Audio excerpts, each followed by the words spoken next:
زین اور سلیمان بچپن کے دوست تھے جنہیں گھومنے پھرنے کا بے حد شوق تھا۔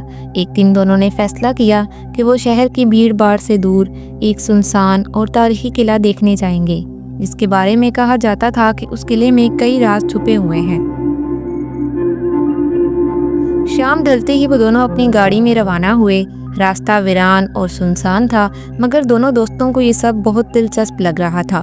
چند گھنٹے گاڑی چلانے کے بعد وہ ایک جنگل کے راستے پر پہنچے، جہاں موبائل سگنلز بند ہو گئے اور ہر طرف پراسرار خاموشی چھا گئی۔ درختوں کی شاخیں سڑک پر جھکی ہوئی تھیں اور ہوا میں ایک عجیب سی سرسراہٹ تھی۔ کچھ زیادہ ہی سنسان ہے یہاں، سلیمان نے کہا، لیکن زین نے ہنستے ہوئے جواب دیا، بس یار تھوڑا سا آگے قلعہ ہوگا۔ جیسے ہی وہ آگے بڑھے، راستے میں ایک پراسرار اور قدیم طرز کا پتھریلا دروازہ آیا جو آدھا کھلا ہوا تھا۔ دروازے پر کچھ عجیب سے نشان بنے ہوئے تھے جنہیں وہ سمجھ نہیں سکے۔ یہ کیسی جگہ ہے؟ نقشے میں تو ایسا کچھ بھی نہیں تھا، زین نے حیرانی سے کہا۔ سلیمان نے ہنستے ہوئے کہا، ایڈونچر یہی تو ہے، لگتا ہے کوئی بہت پرانی جگہ ہے، چلو دیکھتے ہیں اندر کیا ہے۔ دونوں دروازے کے اندر داخل ہو گئے۔ اندر ویران گلیاں، ٹوٹی پھوٹی عمارتیں اور ہر طرف خاموشی چھائی ہوئی تھی۔ اچانک ان کی نظر ایک پرانے پتھر کے فوارے پر پڑی جس پر لکھا تھا، واپسی کا راستہ ہمیشہ سیدھا نہیں ہوتا۔ یہ نوٹ پڑھ کر دونوں کے دل میں ایک ہلکی سی کپکپی دوڑ گئی، لیکن سلیمان نے مذاق میں کہا، کسی نے سیاحوں کو ڈرانے کے لیے رکھا ہوگا۔ کیا تم نے بھی یہ سنا؟ زین نے آہستہ سے پوچھا۔ کیا؟ سلیمان نے حیرت سے پوچھا۔ کسی نے ہمیں پکارا جیسے کوئی مدد مانگ رہا ہو، زین نے کہا۔ جیسے ہی وہ مزید آگے بڑھے، اچانک ہوا رک گئی اور ہر طرف عجیب سا سناٹا چھا گیا۔ ماحول بھاری ہو گیا۔ اچانک ایک عجیب اور پھٹے پرانے کپڑے پہنے ہوئے ایک لڑکی ان کے سامنے آ گئی، جس کی آنکھیں خالی اور بہت خوفناک لگ رہی تھی۔ وہ آہستہ آہستہ ان کی طرف بڑھ رہی تھی۔ آپ یہاں کیا کر رہی ہیں؟ سلیمان نے ہمت کر کے پوچھا۔ لڑکی نے کانپتی آواز میں کہا، وہ آ رہا ہے، یہاں سے نکل جاؤ۔ یہ کہتے ہی لڑکی اچانک غائب ہو گئی۔ لڑکی کی خوفناک آواز ان کے کانوں میں پڑتی ہی ان کے دل خوف سے پھٹنے لگے۔ دونوں دوست بہت زیادہ خوفزدہ ہو گئے اور فوراً گاڑی کی طرف بھاگنے لگے۔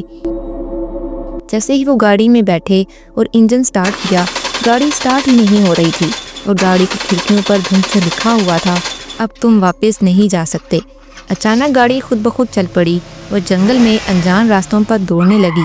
ان کی آنکھوں کے سامنے دھند اور سایہ چھایا ہوا تھا، راستہ ختم ہونے کا نام ہی نہیں لے رہا تھا۔ پھر اچانک گاڑی ایک جھٹکے سے رک گئی۔ دونوں دوست خوفزدہ ہو کر باہر نکلے تو وہی پتھریلا دروازہ ان کے سامنے تھا، مگر اس بار دروازہ بند تھا اور اس پر لکھا تھا، جو اندر آیا وہ کبھی واپس نہیں گیا۔ سلیمان نے زین کی طرف دیکھا، مگر زین کی آنکھیں خالی اور جسم سن ہو چکا تھا، جیسے وہ کسی گہری سوچ میں ڈوبا ہو۔ سلیمان نے زین کو زور سے جھنجھوڑا، زین ہوش میں آؤ۔ زین نے آہستہ سے سر ہلایا جیسے کسی خواب سے جاگا ہو، مگر وہ کمزور اور نڈھال لگ رہا تھا۔ سلیمان نے گھبرا کر کہا، چلو یہاں سے نکلتے ہیں۔ اچانک دروازہ خود بخود کھل گیا اور باہر روشنی نظر آئی۔ دونوں نے ہمت کر کے باہر کی طرف دوڑ لگا دی۔ جیسے ہی وہ دروازے سے باہر نکلے، انہیں اپنے ارد گرد وہی جنگل اور اپنی گاڑی نظر آئی۔ دونوں نے سکھ کا سانس لیا، مگر زین کی سانسیں بے ترتیب تھیں اور وہ مسلسل کچھ بڑبڑا رہا تھا۔ سلیمان نے گھبرا کر گاڑی سٹارٹ کی اور جلدی سے وہاں سے نکلنے لگا۔ راستے میں سلیمان نے زین کے کندھے پر ہاتھ رکھا اور کہا، زین ہوش میں آؤ، ہم بچ گئے ہیں، سب ٹھیک ہے۔ زین نے آہستہ سے سر اٹھایا، اس کی آنکھیں سرخ ہو چکی تھیں اور چہرے پر عجیب سی ویرانی چھائی ہوئی تھی۔ زین نے دھیمی آواز میں کہا، ہم بچ نہیں سکے سلیمان، وہ ہمارے ساتھ آ گیا ہے۔ سلیمان نے چونک کر زین کی طرف دیکھا، کیا بکواس کر رہے ہو، ہم وہاں سے نکل آئے ہیں۔ زین نے لرزتی انگلی سے سلیمان کی طرف اشارہ کیا، پیچھے دیکھو۔ سلیمان نے گاڑی کی بیک ویو مرر میں دیکھا تو اس کی روح کانپ اٹھی۔ گاڑی کی پچھلی سیٹ پر وہی دھندلی سی پرچھائی بیٹھی تھی جس کی آنکھیں خالی اور گہری تھیں۔ سلیمان نے جھٹکے سے بریک لگائی اور فوراً پیچھے مڑ کر دیکھا، مگر سیٹ خالی تھی۔ یہ کیا تھا؟ سلیمان کی آواز کانپ رہی تھی۔ زین نے ایک بھیانک مسکراہٹ کے ساتھ سرگوشی کی، وہ ہمیں چھوڑ کر نہیں گیا، اب وہ ہم میں سے کسی کو نہیں چھوڑے گا۔ سلیمان کا دل زور زور سے دھڑکنے لگا۔ اس نے فوراً گاڑی چلائی اور شہر کی طرف بھاگانے لگا، لیکن گاڑی کی کھڑکی پر ہلکی سی دھند اب بھی جم رہی تھی، جس پر خود بخود لکھا جا رہا تھا، کہاں جاؤ گے، میں تو تمہارے اندر ہوں۔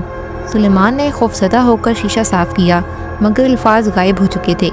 وہ دونوں جسمانی طور پر تو بچ گئے تھے، مگر اب ان کے ساتھ کوئی ایسا سایہ جڑ چکا تھا جو ان کی زندگی کا حصہ بن چکا تھا، اور اس سے جان چھڑانا ممکن نہیں تھا۔ دوستوں، اگر آپ کو میری یہ کہانی پسند آئی ہو تو پلیز ویڈیوز کو لائک اور شیئر کریں، اور اگر آپ مزید ایسی ہارر اور خوفناک کہانیاں سننا چاہتے ہیں تو پلیز چینل کو ضرور سبسکرائب کریں تاکہ آپ کو مزید ایسی ویڈیوز ملتی رہیں۔ ملتے ہیں نیکسٹ ویڈیو میں ایک اور ہارر سٹوری کے ساتھ، تب تک کے لیے بائے بائے۔